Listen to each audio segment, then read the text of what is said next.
And when we work and things start going well, it's easy to keep thinking, well, I'll just keep going.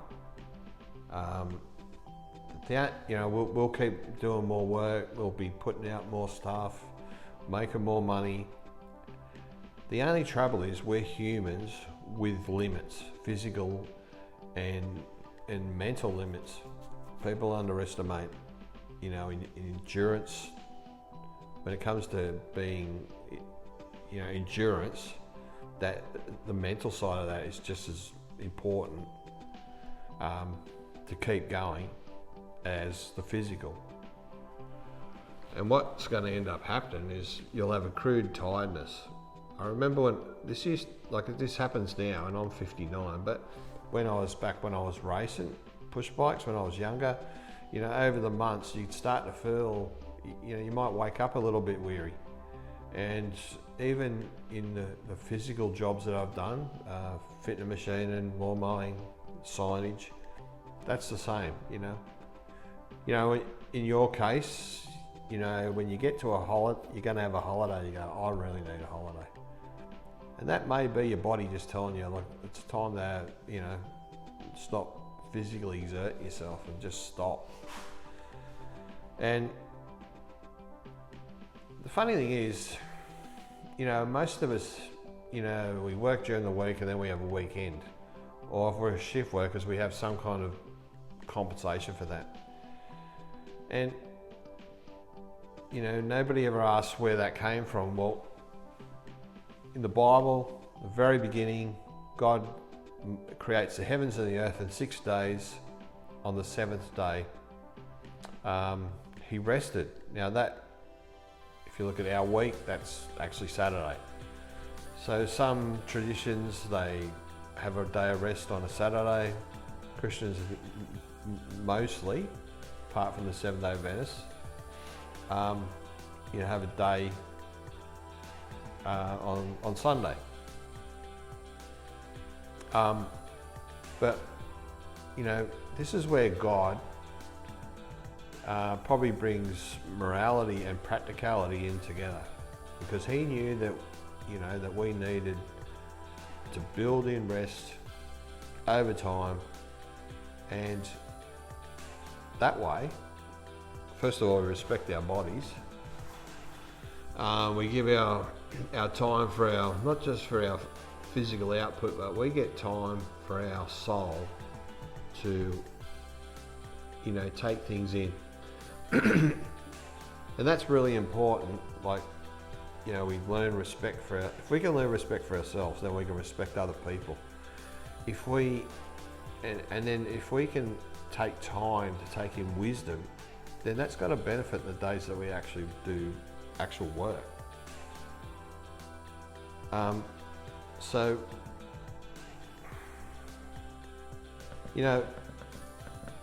God, as I said, God built in rest in creating the heavens and the earth, and gave it as an example to us.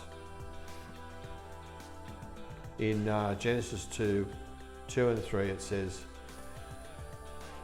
on the seventh day, God rested from all his work, and then God blessed the seventh day and made it holy. Now,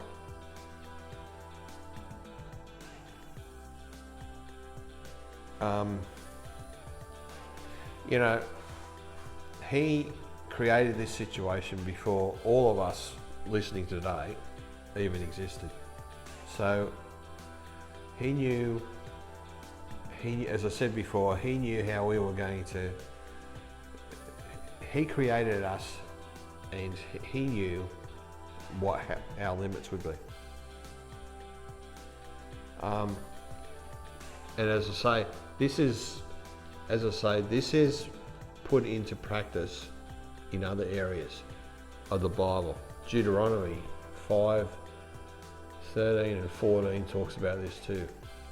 6 days shall you labor, on the seventh day is a Sabbath. You should not do any work.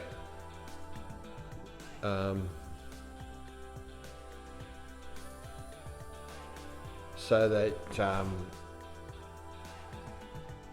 Well, I'll just read what it says. So that your male and female servant may rest with you as well. So, I don't know about you, but I don't have servants. But you think about the people today who work in the service industry. The principle, what I'm saying here is a principle where you work 6 days and have a day off. Now,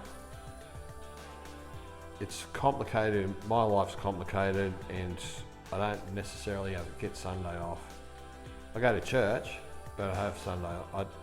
I don't really feel like Sunday's a day off. And my wife and I most weeks don't work on Wednesday.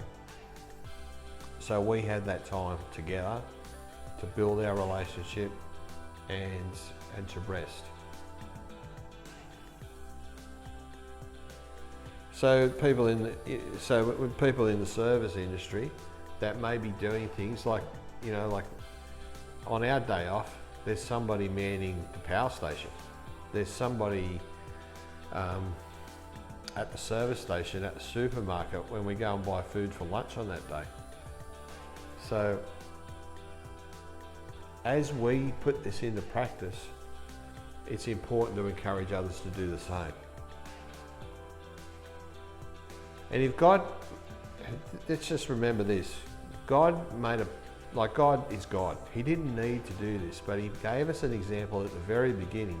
That's because he's concerned today about our work and life and how that might affect our tiredness, may affect us.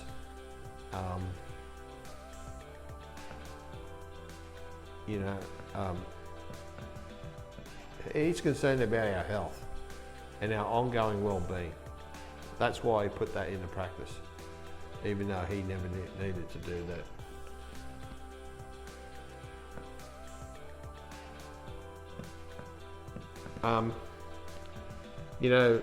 To ignore that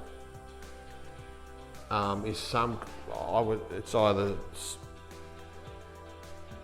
eventually you're going to come unstuck. So that's either ignorance, vanity, or just overconfidence. The Bible talks about vanity. In Psalm 127 verse 2 it says, "It is vain for you to rise up early, to sit up late, to eat the bread of painful labourers, for he gives to his beloved sleep." So, long hours, constant overtime, never switching off,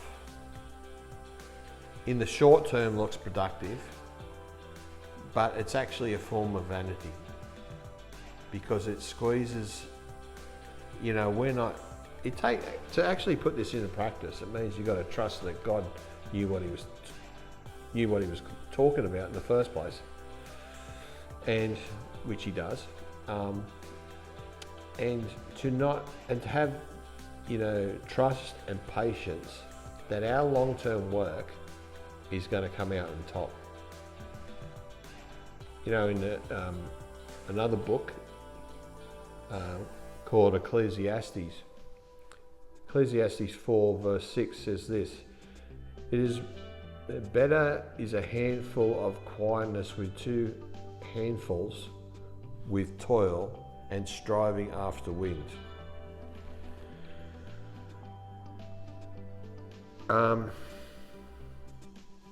That's a mouthful, but chasing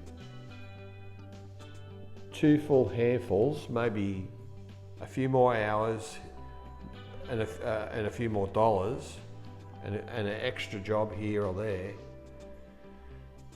that might leave us in this situation striving after the wind. The wind is not something that you can feel it, but you can't see it. And that, in the end, something that we can't see in the future may put us into overload because we haven't built up rest in the first place. You know, we're exhausted, we're running on empty because we haven't built up rest as we're going along. And I know that's easy because I just had a conversation with my boss today about my work this week, and I had to really consider whether I did work or a particular shift.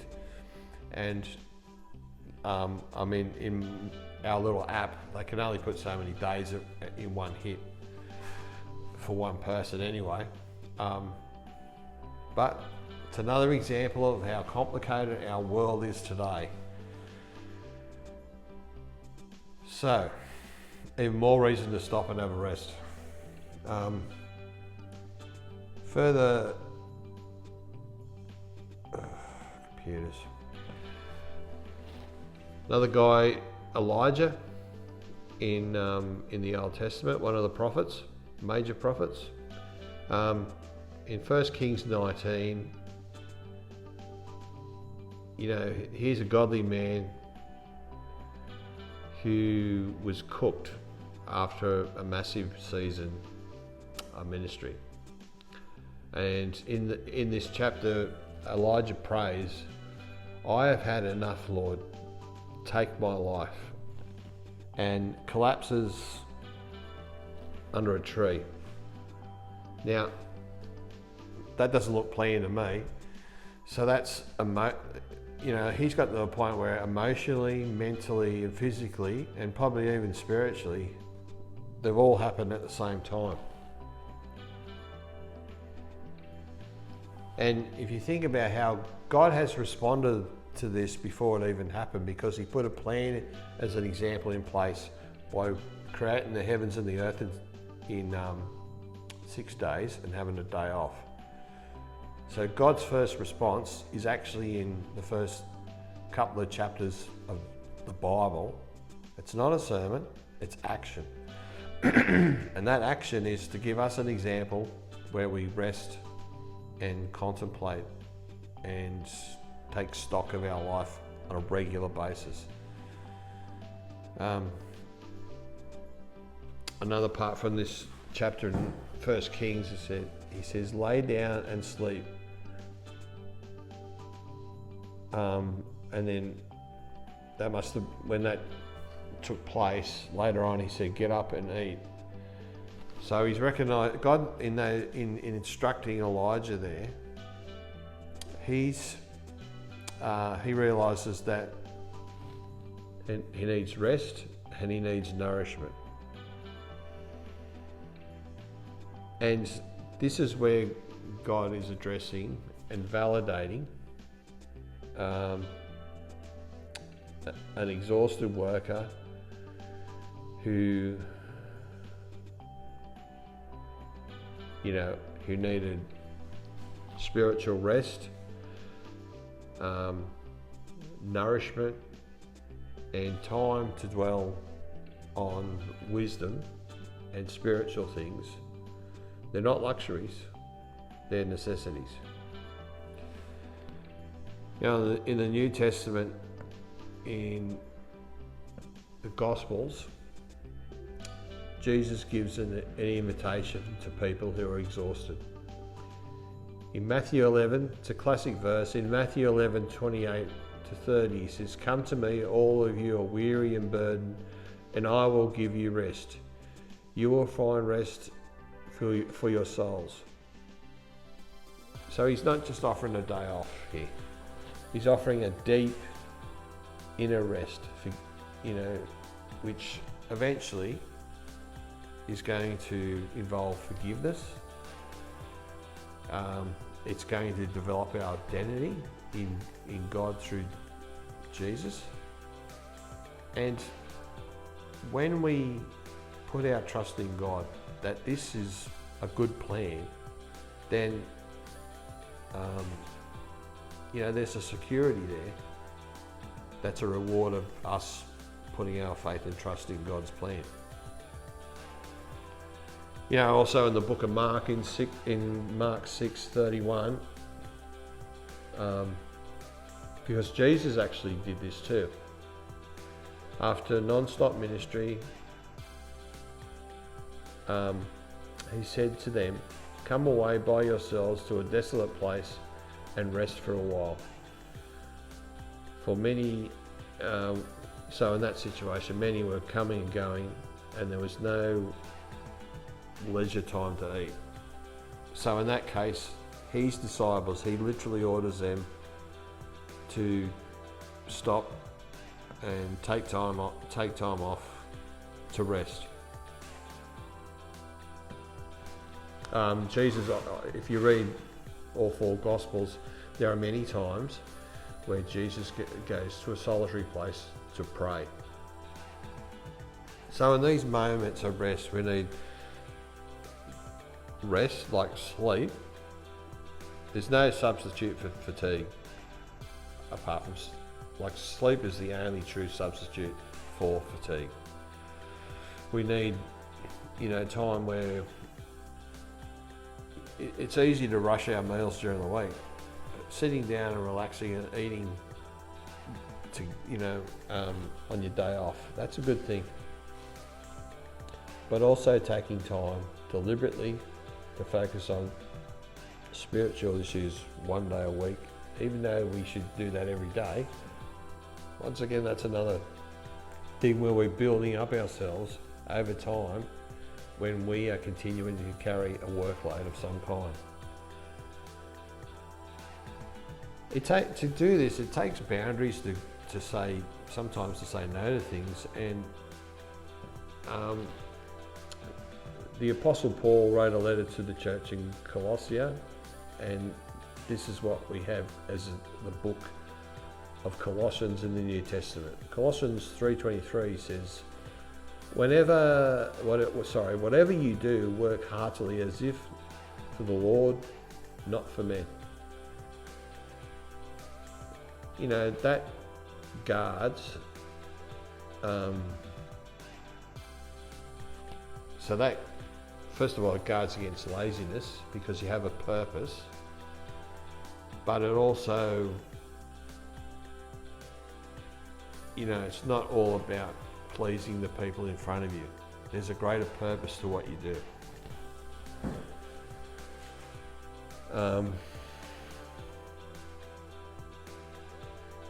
In Matthew 6:31 to 33, it says, "Seek first the kingdom of God and his righteousness, and all things will be added to you."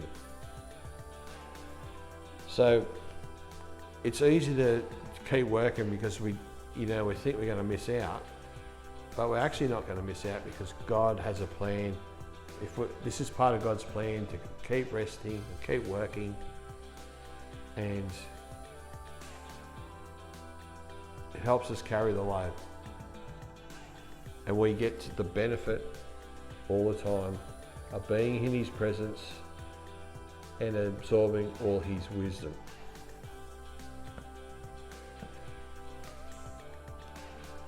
But that is going to take us to say no from time to time. Now, another letter that Paul wrote to the church in Ephesus, we have the book of Ephesians in the New Testament too. Ephesians 5:15 and 16 says, look carefully then how you work, and make the best use of your time, because the days are evil. Well, that's quite blunt, isn't it? A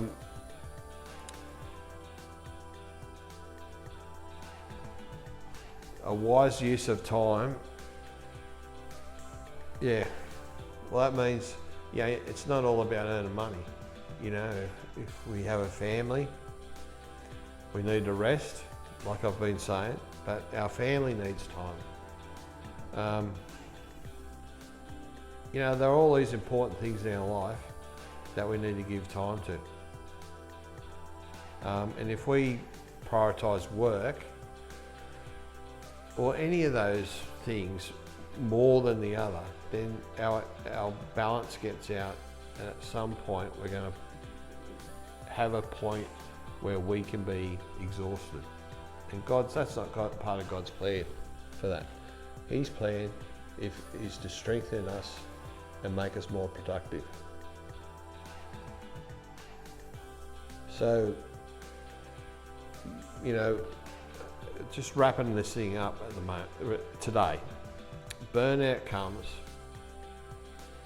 when we don't show good boundaries in some way.